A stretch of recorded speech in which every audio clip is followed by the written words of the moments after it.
dugonamiz bor. O'zi yaqinda tanishganmiz. Anaqa qiziq gaplashib turamiz-da. Mollarimiz bitta sinfda o'qiydi. Keyin qizimga mazasi yo'qligini eshitib, nima qilyapsiz deb xol-ahvol so'rab turadi. Keyin shu o'sha yerga boramiz, Bardanko'lga, Jamshid akaga, bolalarga ham qo'yaman deb aytdilar, boramiz desam, ular ham rosa xursand bo'lib ketdilar. Rost haqiqatan biz ham dedi borganmiz. Qaynonam bilan ancha yil oldin dedilar. Yoshroq bo'lganlar, 50 yoshda bo'lganlar. Shu jenskiy tomondan kasal bo'lib, miyomami, kistami operatsiya qilib bo'lmaydigan darajada bo'lib ketgan ekan.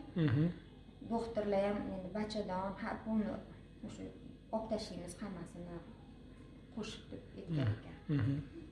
Keyin yig'lab nima qilgan ekanlar, keyin bular eshitib, o'zlari Samarqanddan ekan qaynonalari.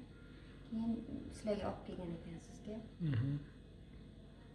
Keyin shu igla olibdilar, keyin malham yozib bergan ekansiz. O'sha jenskiy tomondan.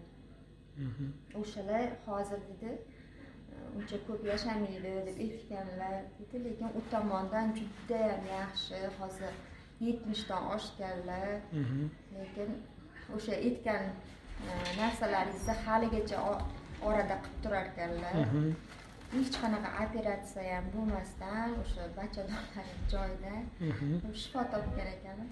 Shu kishi ham aytdi, o'tgan kuni telefonda gaplashib qoldik.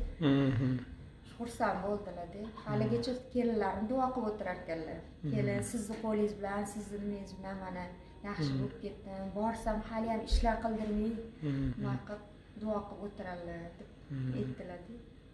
Shunga ham xursand bo'lib ketdik.